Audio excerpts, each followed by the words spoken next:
What is up, guys? Welcome back to the recap of Day 2, Round 3 of His Majesty Mohammed VI International Chess Tournament in Morocco, Casablanca. My name is Titus Tremavicius, and I'm a Grandmaster.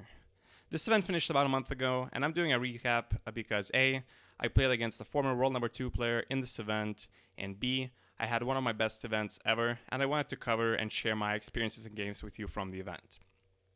So I start with 2 wins. I'm on 2 out of 2, and we had a double round on day 2 where I got paired up against Warmerdam Max from the Netherlands. He's a Grandmaster rated 26-33. I did get a double white, so I was kind of looking forward to the game. At the same time, I wasn't sure what approach I should have, it being the second day of the day, and I had a very turbulent game in the morning where the evaluation swung quite a few times during that game.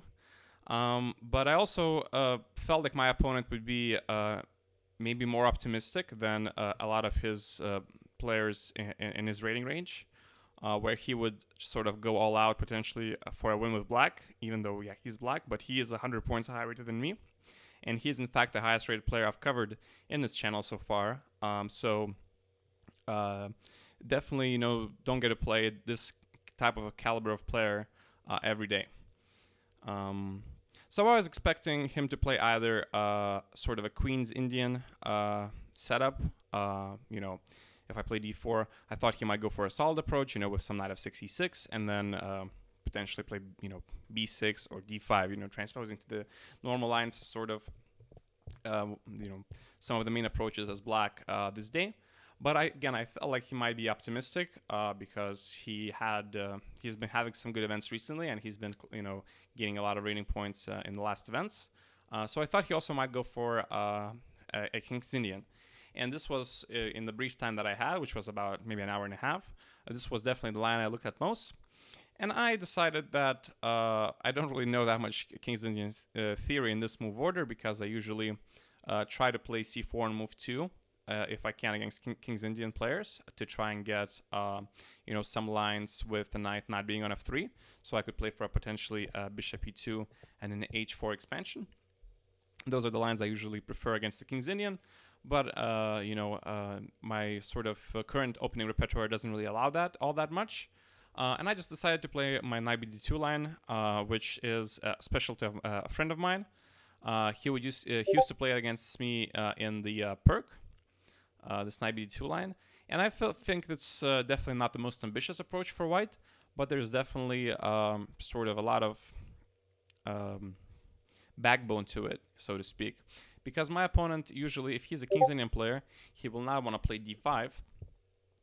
If my opponent is primarily an e4 player, he will also not want to play d5, because after d5, we could potentially get, a reverse Catalan, basically, right? Where I play an anti-Catalan system, preventing c5. My opponent has developed a bishop on g7, and, we started, going for a King's Indian, and instead we get a reverse anti-Catalan. So d5, I feel like, is actually quite an uncomfortable move for a lot of players to make. And also after d5, you can, of course, play something like c4 and then get, a very sort of complicated position very quickly, potentially. Or your opponent can play c6, and if he doesn't play the Slav, again, he might not be too comfortable going for this type of opening setup. So there's definitely some venom behind IBD2. I think, again, it's not necessarily aiming for the biggest advantage, but it's sort of aiming for a comfortable position where your opponent might not be as comfortable as you are. My opponent plays bishop g7, which I kind of expected, and I basically briefly checked. He had one game where someone played bishop b5 against him, which is sort of the new trend that the engines have pointed out to. Basically, the idea being that the best move after bishop b5 is c6, and after you retreat to bishop d3, castles. Black doesn't really have anything better than going c5 here and sort of getting the same position that we got in the game. But by provoking c6, you potentially eliminate the opportunity for your opponent to play knight c6 in this position. Personally, I didn't really mind knight c6 because I felt that this wasn't very dangerous for white at all.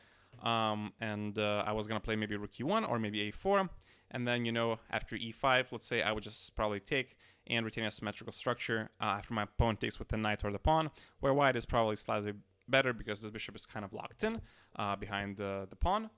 And I felt like going for such a symmetrical position was definitely the right approach, being the second day second game of the round, of the day rather, and my opponent being, so to speak, going all out for a win, he might, try to do something very drastic in the future, and I could potentially exploit it. Sure enough, my opponent does play c5, and I briefly checked that after c5, one of the approaches to play c3, takes, e5, d5. There's some lines there you can potentially try to take the pawn on e5, but I really didn't like the resulting positions, and I'm sure my opponent would have known them pretty well.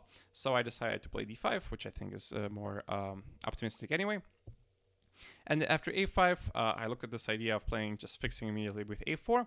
And here I remembered that the computer likes knight a6 as being the best, which makes a lot of sense because you target both the b4 and the c5 square, which then I can occupy rather. And after knight c4, knight c5, queen c2, b6, bishop g5, we will get some sort of a standard position. This is approximately until I knew the opening theory, so to speak. And I felt like this position is still probably slightly preferred for white, as you have more space.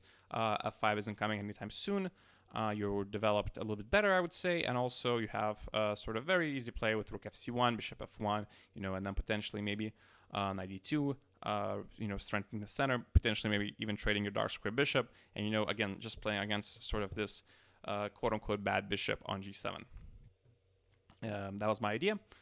Instead, my opponent plays knight b7, and after knight b7, which was the second line, I think, of the engine, I just knew that you have to play knight b3, basically not to allow black to go to c5, because you would just capture knight on c5, right? That's basically the idea. So my opponent has to prepare with b6, and here I was on my own already, and in retrospect, I probably should have done the same sort of idea that I looked at in the previous line, which was bishop g5. And basically the idea of bishop g5 is you develop the bishop. That's basically the idea. You get it out of the way of the c file, where the rook will eventually end up, be it the a rook or the f rook. And for example, if my opponent plays h6, I don't take the knight on f6, I just play bishop h4. And during the game, I felt like my bishop is kind of not doing anything, right? It's just kind of locked in, looking at these pawns kind of passively. But a sample line, like my opponent doesn't really have a sort of a concrete way to play. Like, let's say if he goes knight c5, which would transpose more or less to what I could have gotten in the game as well in a different move order, in a different line. You can just take and then play knight d2. And if my opponent, goes for something a little bit more fancy with knight h5, I potentially have a nice tactical shot, knight fd4, ed4, queen h5, knight c5 takes. So both pairs of knights come off the board. And after f4, I think that white's position is he has a short-term initiative against the weakened black king. And black, he has obviously a protected pass pawn in the center, which is, potentially very strong in the endgame. He also has an open b file where he can target my weak b2 pawn. But he has immediate threats to deal with right now. And it's not so easy to play, I think, for black in this position. So this was definitely one of the approaches I could have employed. I think bishop g5 was definitely preferred. Whereas after knight fd2, unfortunately, my opponent decides to play bishop h6, and my sort of game plan kind of shifts immediately. Because, I wanted to play against the weak bishop on g7, or not the weak bishop, rather the passive bishop on g7. But now my opponent trades it for my good bishop on c1 in all the lines. And my advantage might not, decrease according to the engine, but I think in a human perspective, it definitely has substantially decreased. And I shouldn't have allowed this at all, in my opinion. I decided to play bishop e5, knight c5, takes, and we get sort of the same exchange. And I played queen c2 here, which was apparently an inaccuracy. The computer really liked the idea of playing rook e3, going for, I don't know what even going for, maybe just some control of the third rank, potentially lifting the rook somewhere on the queen side if the situation changes there. And the computer really didn't care about giving up the pawn on e4, because you can always follow up with some bishop h6 ideas. And queen f3 next move, for example, would almost trap the knight. Like, say something like this. My opponent has to be very, very certain that this isn't losing, for example, because I'm not so sure that is as good as. Also, actually, the rook is hanging on e8. So excuse me, the rook is actually just trapped. I can kind of miss that. So that's why he can't really go for the pawn. So rook a3 was the computer's suggestion, because after queen c2, my opponent I don't know what happened during the game, why he didn't choose the move that I thought he would play, which was knight h5. And if he had played knight h5, I think sort of the trend of the game would have shifted completely. I believe black is already borderline better, even though the engine doesn't agree with that assessment. But basically, he has a very simple plan with f5. And of course, after the lines open up, I will get some sort of play against this king potentially. But at the same time, then I can come to f4, and my sort of only positional trump in this position is the weak pawn on e5. But after the bishops get traded, I can't really go after that e5 pawn at all. So my opponent's play is much more simple and concrete and easier to play. Whereas for me, I just have to be reactive, and you definitely don't want to be playing reactive with white, especially, at least you would like to be a pawn up or something if that were to happen. So my opponent would overtake the initiative, and he would be sort of the one dictating what's happening in the game. So this was a very big miss by my opponent, because after knight e8, that sort of potential is gone. The knight is not coming to f4. And actually, my opponent's pieces are so passive that computer is claiming a borderline winning advantage for me. After knight c4, which I played, bishop c1, queen c1. And now basically the problem for black is that after f4, his position is very close to collapsing. These pawns are not nearly as sturdy as they look. These pieces are undeveloped and disconnected. Specifically, the rooks are not connected. So if I were to trade the rook on f8, I could quickly, infiltrate with the queen on h6, bring my other rook to f1 potentially, and blitzkrieg my opponent, so to speak, in this position. So my opponent has to sort of root back to the knight on f6, trying to attack my pawn on e4. I ignore it and play f4. And after knight e4, the engine is saying that, for example, queen c2 is very strong. And a sample line could be like takes, or f5 rather first, takes on e5, de, and d6. And the engine is claiming a massive advantage in this position, like over 2 pawns for white, even though he's a pawn down. So yeah, 2.3 or so advantage for white. Definitely difficult to evaluate during the game. Obviously, if someone told me during the game that computer says 2.3 in this position, I would completely believe them. And I would go for this, but during the game, I thought that queen e3 also looked very sort of natural and harmonious. But as it turns out, it's actually probably already lets almost all of the advantage slip. The longer you hold the computer on this position, the more it starts realizing that black trades one more pair of minor pieces, which always helps the defensive side usually in these cases. When you have less space, you want to trade basically minor pieces and heavy pieces as well. The more pieces you trade, the less sort of potential for the initiative the player with the extra space has.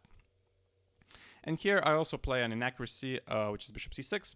But even after queen e5, I was sort of evaluating this position, and of course I should have still went for it. Why should I have went for it? Because it is completely risk-free.